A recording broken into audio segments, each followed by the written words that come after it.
ये एक सच्ची घटना है हिमाचल के एक छोटे से गांव की, जहां एक अमीर और खुशहाल परिवार रहता था। निखिल, उसका बड़ा भाई अमित और उनके मम्मी पापा। सब कुछ एकदम परफेक्ट चल रहा था। खुशियां, पैसा, इज्जत, कुछ भी कम नहीं था। लेकिन फिर उस घर में एक नई बहू की एंट्री हुई और उसके साथ आई एक ऐसी अजीब और खतरनाक शक्ति जिसने धीरे धीरे पूरे परिवार को बर्बाद कर दिया। क्या सच में वो वशीकरण था या फिर कोई और ही डरावना सच छुपा था? कौन था असली दुश्मन? कोई इंसान या कुछ और? ये कहानी जितनी सिंपल दिखती है उतनी है नहीं। तो अगर हिम्मत है तो आखिर तक जरूर सुनना, क्योंकि एंड तक पहुंचते पहुंचते आपकी नींद सच में उड़ जाएगी। सब्सक्राइब कर लो और बेल आइकन दबा दो, क्योंकि ऐसी खौफनाक और सच्ची कहानियां बार बार नहीं मिलती। हिमाचल के उस छोटे से गांव में निखिल की फैमिली सबसे अमीर मानी जाती थी। मेन रोड के किनारे उनकी काफी जमीन थी, सेब के बगीचे और कई कमर्शियल दुकानें भी। उनकी खुद की एक फर्नीचर की दुकान थी और बाकी दुकानें किराए पर लगी हुई थीं, जिससे हर महीने अच्छी खासी आमदनी होती थी। पैसा, नाम और रुतबा, उस परिवार के पास सब कुछ था। परिवार में दो बेटे थे, अमित और निखिल। जैसे ही दोनों ने अपनी कॉलेज की पढ़ाई पूरी की, उन्होंने घर के बिजनेस की जिम्मेदारी संभाल ली। दुकान पर काम इतना ज्यादा रहता था कि सुबह से शाम तक ग्राहकों की भीड़ लगी रहती। हर दिन का इतना अच्छा कारोबार होता कि उन्हें बाहर कहीं नौकरी करने या कुछ और सोचने की जरूरत ही महसूस नहीं हुई। धीरे धीरे दोनों भाइयों ने मिलकर बिजनेस को और भी आगे बढ़ाया और परिवार की तरक्की लगातार बढ़ती चली गई। एक दिन घर में अमित की शादी की बात छिड़ी। माता पिता ने सोचा कि अब सही समय है उसकी शादी कराने का, और फिर रिश्तों की तलाश शुरू हो गई। देखते ही देखते अच्छे अच्छे घरों से ढेर सारे रिश्ते आने लगे। हर कोई अपनी बेटी का रिश्ता इस परिवार में करना चाहता था। आखिर दौलत, नाम और इज्जत सब कुछ तो था उनके पास। कई लड़कियों के रिश्ते सामने आए, तस्वीरें देखी गईं, बातें हुईं। लेकिन हैरानी की बात यह थी कि सबसे पहला रिश्ता देखने के लिए वे जिस घर गए, वो लड़की का नाम था बबीता। आखिरकार एक दिन अमित की फैमिली बबीता को देखने उसके घर पहुंची। बबीता का परिवार उतना अमीर नहीं था, घर साधारण था, रहन सहन भी बहुत ही सामान्य। लेकिन उस सादगी में भी एक अलग ही अपनापन और सुकून था। फिर जब बबीता सामने आई तो जैसे माहौल ही बदल गया। उसकी खूबसूरती, उसकी मासूमियत और उसकी शांत सी मुस्कान, सब कुछ इतना आकर्षक था कि अमित की नजरें उस पर टिक सी गईं। उसे देखते ही अमित का दिल तेजी से धड़कने लगा, जैसे उसी पल उसने मन ही मन फैसला कर लिया हो। उस एक मुलाकात ने सब कुछ बदल दिया। पापा, मम्मी, ये लड़की ही मेरे लिए बिल्कुल परफेक्ट है। मैं बबीता से ही शादी करूंगा, चाहे कुछ भी हो जाए। बेटा, अगर तुम्हें लड़की पसंद है तो हमें भी कोई आपत्ति नहीं है, पापा ने हल्की मुस्कान के साथ कहा। हमारे लिए पैसे वाले रिश्ते से ज्यादा जरूरी है कि लड़की संस्कारी हो, घर को संभालने वाली हो और तुम्हें समझने वाली हो। हाँ बेटा, हमें दहेज या पैसे से कोई मतलब नहीं, बस लड़की अच्छी होनी चाहिए, परिवार को जोड़कर रखने वाली। अगर तुम्हें लगता है कि बबीता तुम्हारे लिए सही है तो फिर हमें भी ये रिश्ता मंजूर है। आखिर तुम्हारी खुशी ही हमारे लिए सबसे जरूरी है। ये सुनते ही अमित के चेहरे पर राहत और खुशी साफ छलकने लगी, जैसे उसके दिल का बोझ एक ही पल में हल्का हो गया हो। कुछ ही महीनों में रिश्ता पक्का हो गया और फिर धूमधाम से शादी की तैयारियां शुरू हो गईं। शादी इतनी भव्य तरीके से हुई कि पूरे गांव में उसकी चर्चा होने लगी। बारात, सजावट, मेहमानों की भीड़, हर चीज शानदार और यादगार थी। आखिरकार बबीता इस घर की पहली बहू बनकर आई। उसके स्वागत में कोई कमी नहीं छोड़ी गई। पूरे घर को सजाया गया, रस्में निभाई गईं और हर तरफ खुशियों का माहौल था।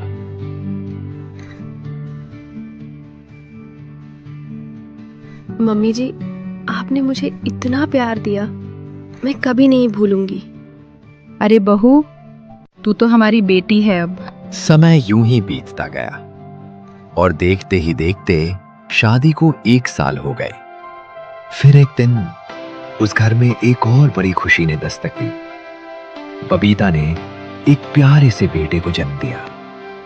घर में जैसे खुशियों की लहर दौड़ गई। दादा दादी की खुशी का ठिकाना नहीं रहा और अमित तो जैसे अपने बेटे को देखकर दुनिया ही भूल गया। उस छोटे से बच्चे के आने से पूरा घर और भी ज्यादा रोशन हो गया। बेटा, मेरा पोता, अब तो हमारा परिवार पूरा हो गया। उनकी आंखों में खुशी और गर्व साफ झलक रहा था, जैसे इस पल का इंतजार वो कब से कर रहे थे। लेकिन कहते हैं ना, खुशियां ज्यादा दिन तक एक जैसी नहीं रहती। धीरे धीरे उस घर की रौनक में एक अजीब सी खामोशी खुलने लगी। कुछ ऐसा बदलने वाला था जिसका अंदाजा किसी को भी नहीं था। बबीता और अमित के बीच मनमुटाव बढ़ने लगा। जो रिश्ता कभी प्यार और समझ से भरा था, अब उसमें छोटी छोटी बातों पर तकरार होने लगी। पहले जहां दोनों हर बात हंसकर टाल देते थे, अब वही बातें झगड़े की वजह बनने लगीं। रोज किसी न किसी बात पर कहासुनी हो जाती। घर के बाकी लोग भी ये बदलाव साफ महसूस करने लगे थे, लेकिन कोई समझ नहीं पा रहा था कि अचानक सब कुछ ऐसा क्यों बदल रहा है। जब से ये बच्चा हुआ है ना, तब से तुमने मुझे बिल्कुल नजरअंदाज कर दिया है अमित। पहले हर छोटी छोटी बात पर मेरा ख्याल रखते थे और अब तुम्हें मेरी कोई परवाह ही नहीं है। एक रात अचानक अमित की तबीयत बिगड़ गई। सीने में तेज दर्द उठा और हालत देखते ही देखते गंभीर हो गई। घर वाले घबराकर उसे तुरंत अस्पताल लेकर भागे, लेकिन किस्मत को कुछ और ही मंजूर था। अस्पताल पहुंचने से पहले ही दिल का दौरा पड़ने से अमित ने दम तोड़ दिया। मेरा बेटा, मेरा अमित, तू हमें छोड़कर क्यों चला गया? भगवान, हमारे साथ ऐसा क्यों किया आपने? इस बुढ़ापे में अब हम किसका सहारा लें? किसकी तरफ देखें? अमित तुम क्यों चले गए? समय धीरे धीरे आगे बढ़ता गया और देखते ही देखते 1 साल बीत गया। अमित के जाने का दर्द आज भी उतना ही ताजा था जैसे ये सब कल ही हुआ हो। घर की खुशियां मानो कहीं खो सी गई थी, लेकिन जिंदगी तो चलती ही रहती है। इसी बीच परिवार ने सोचा कि अब निखिल की शादी करवा देनी चाहिए। आखिर अमित और निखिल की उम्र में सिर्फ 1 साल का ही फर्क था और शायद निखिल की शादी से घर में फिर से थोड़ी रौनक और खुशियां लौट आए। इसी उम्मीद के साथ उन्होंने एक नया फैसला लिया। बेटा, अब तेरी बारी है। परिवार को फिर से एक नई खुशी की जरूरत है। अगर तुम्हें कोई पसंद हो तो हमें बता दो। लेकिन बबीता, उसके चेहरे पर जरा भी खुशी नहीं थी। जहां पूरे घर में निखिल की शादी की बात से हल्की सी उम्मीद और उत्साह नजर आ रहा था, वहीं बबीता चुप और उदास सी रहने लगी। उसकी आंखों में एक अजीब सी बेचैनी थी, जैसे ये फैसला उसे अंदर ही अंदर खटक रहा हो। परिवार को लगा कि शायद बबीता अभी भी अमित के जाने के दुख से बाहर नहीं निकल पाई है। लेकिन सच तो कुछ और ही था। उसकी खामोशी के पीछे सिर्फ दुख नहीं, बल्कि कोई ऐसी बात छुपी थी जिसका अंदाजा परिवार में किसी को भी नहीं था। निखिल के पापा की अचानक नींद खुल गई। उन्होंने उठकर घड़ी देखी। आधी रात बीत चुकी थी। उन्होंने सोचा थोड़ा बाहर टहल लिया जाए। आज अमित की बहुत याद आ रही है। जैसे ही वो बाहर जाने लगे, उन्होंने देखा कि मेन दरवाजा खुला हुआ था। ये देखकर वो एक पल के लिए ठिठक गए, क्योंकि रात के उस समय दरवाजा खुला होना बिल्कुल भी सामान्य बात नहीं थी। तभी पीछे की तरफ से हल्की सी आहट आई। उन्होंने मुड़कर देखा, बबीता चुपके से अंदर आ रही थी। उसके कदम बेहद धीमे थे और चेहरे पर एक अजीब सी घबराहट और रहस्य छुपा हुआ था। बहू, इतनी रात को तुम कहाँ थी? पापा जी, मुझे नींद नहीं आ रही थी, बस थोड़ा टहलने बाहर चली गई थी।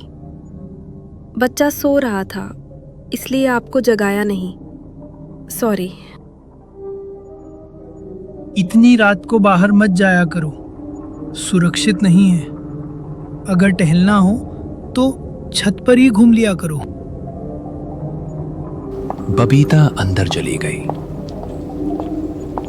लेकिन पापा के मन में एक अजीब सा शक पैदा हो गया। वो सोचने लगे, उसने बच्चे को अकेला छोड़ दिया, फिर भी बच्चा रोया क्यों नहीं? इतनी देर तक अकेला रहने पर तो बच्चे का रोना स्वाभाविक था। फिर ऐसा क्या था कि पूरा घर खामोश रहा? अगली रात निखिल की नींद अचानक खुल गई। ये कैसी आवाज है? जैसे कोई ओम नमो मंत्र बजा भगवते रहा हो। रुद्राय। वो धीरे से अपने ओम कमरे नमो से बाहर भगवते निकला रुद्राय।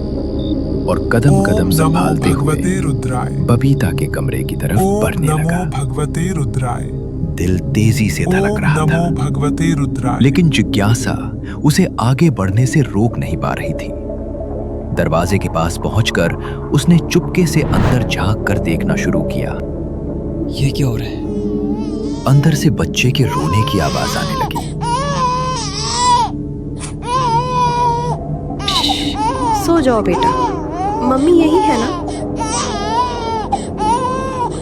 निखिल वहां से वापस चला गया, लेकिन उसके दिल में शक घर कर चुका था। धीरे धीरे निखिल को अजीब सा महसूस होने लगा। मैं बबीता पे इतना ध्यान क्यों दे रहा हूं? ये कैसा आकर्षण है? नहीं, ये गलत है। मैं ऐसा नहीं हूं। फिर भी खुद को रोक क्यों नहीं पा रहा हूं? हर रात निखिल की नींद अपने आप खुल जाती, जैसे कोई अनदेखी ताकत उसे जगा रही हो। बिना सोचे समझे वो उठता और धीरे धीरे कदम बढ़ाते हुए बबीता के कमरे के पास पहुंच जाता। दरवाजे के बाहर खड़ा होकर वो चुपके से अंदर झांकने लगता। उसकी आंखों में एक अजीब सा खिंचाव था, जैसे वो खुद पर काबू ही नहीं रख पा रहा हो। ये सब उसे भी गलत लग रहा था, लेकिन फिर भी वो खुद को रोक नहीं पा रहा था। और तभी अचानक कमरे के दरवाजे से हल्की सी आवाज आई। निखिल का दिल जोर से धड़कने लगा। कौन है? कोई नहीं, मैं हूं निखिल। बस ऐसे ही टहल रहा था, नींद नहीं आ रही थी। बबीता मुस्कुराते हुए कहती है, अगर कोई बात करनी हो तो अंदर आ जाओ। नहीं नहीं, मैं सोने जा रहा हूं। अगली सुबह निखिल फिर से अनजाने में बबीता के कमरे के पास पहुंच गया।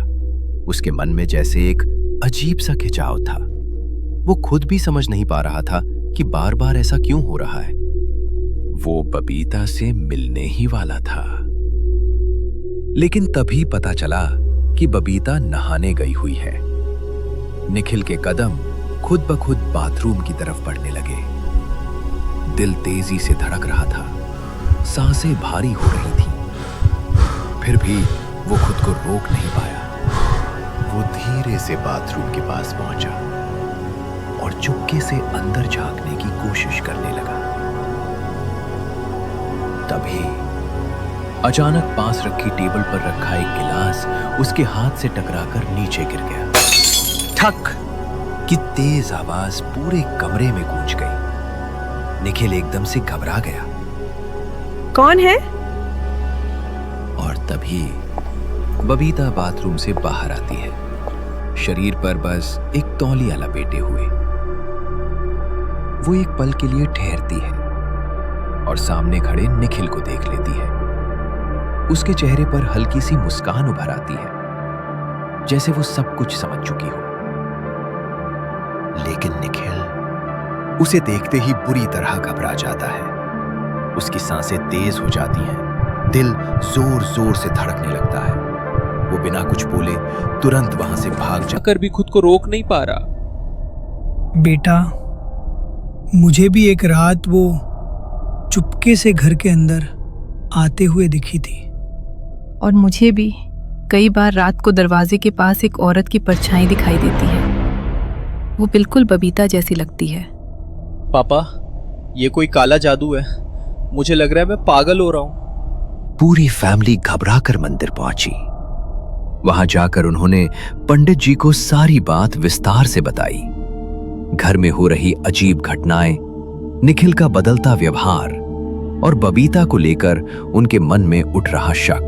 पंडित जी ने ध्यान से सब कुछ सुना और फिर तुरंत पूजा की तैयारी शुरू की। उन्होंने निखिल को अपने पास बुलाया और उस पर गंगा जल छिड़कने लगे। जैसे ही गंगा जल उसके शरीर पर पड़ा, निखिल अचानक बेचैन हो उठा, लेकिन फिर धीरे धीरे उसने खुद को संभाला। उसने भगवान का नाम लेना शुरू किया। हे भगवान, मेरी रक्षा करो। कुछ ही देर में उसकी सांसें सामान्य होने लगीं और चेहरा थोड़ा शांत दिखने लगा। इसे किसी तांत्रिक के पास ले जाना पड़ेगा। ये मामला सामान्य नहीं है। इसमें और जिसकी ये शक्ति है वो बहुत ही ताकतवर है। साधारण वशीकरण नहीं है ये। इसमें गहरी और खतरनाक तांत्रिक शक्तियों का इस्तेमाल हुआ है। बबीता? बबीता? हाँ, वो हर रात 12 बजे के बाद वशीकरण की पूजा करती है। इस पूजा के जरिए जिस व्यक्ति के नाम पर यह क्रिया की जाती है, वो धीरे धीरे उसके वश में आ जाता है। उसका मन, उसकी सोच, सब कुछ उसके नियंत्रण में चला जाता है और फिर वो उससे जैसा चाहे वैसा करवाने लगती है। तांत्रिक ने निखिल की तरफ इशारा करते हुए कहा। निखिल भी अब उसी का शिकार बन चुका है। वो चाहकर भी खुद को उससे दूर नहीं कर पा रहा, क्योंकि उसका असर बहुत गहरा हो चुका है। कमरे में सन्नाटा छा गया। हर कोई डर से एक दूसरे को देखने लगा। वो नहीं चाहती कि निखिल की शादी किसी और से हो, इसीलिए वो उसे अपने वश में कर रही है, ताकि वो हमेशा उसी के इर्द गिर्द बंधा रहे। कुछ पल रुककर उसने और भी गंभीर आवाज में कहा। मैं बाद परिवार ने एक और बड़ा फैसला लिया। अमित के जाने के बाद उसकी सारी संपत्ति कानूनी तौर पर बबीता के नाम कर दी गई। उनका मानना था कि बबीता ही अमित की पत्नी है और उसके बच्चे की मां भी, इसलिए उसी का उस संपत्ति पर हक बनता है। बेटा, अब तुम आजाद हो। अब तुम्हें किसी बंधन में रहने की जरूरत नहीं है। अगर तुम चाहो तो दूसरी शादी कर सकते हो। कुछ समय बाद निखिल वापस घर लौट आया। घर वालों ने भी राहत की सांस ली। उन्हें लगा कि अब सब कुछ धीरे धीरे ठीक हो रहा है। निखिल ने एक साफ फैसला लिया। उसने बबीता से हर तरह का संपर्क पूरी तरह खत्म कर दिया। न कोई बात, न कोई मुलाकात। उसने खुद को उससे पूरी तरह दूर कर लिया, लेकिन दिल के किसी कोने में वो सब कुछ अभी भी एक डरावनी याद बन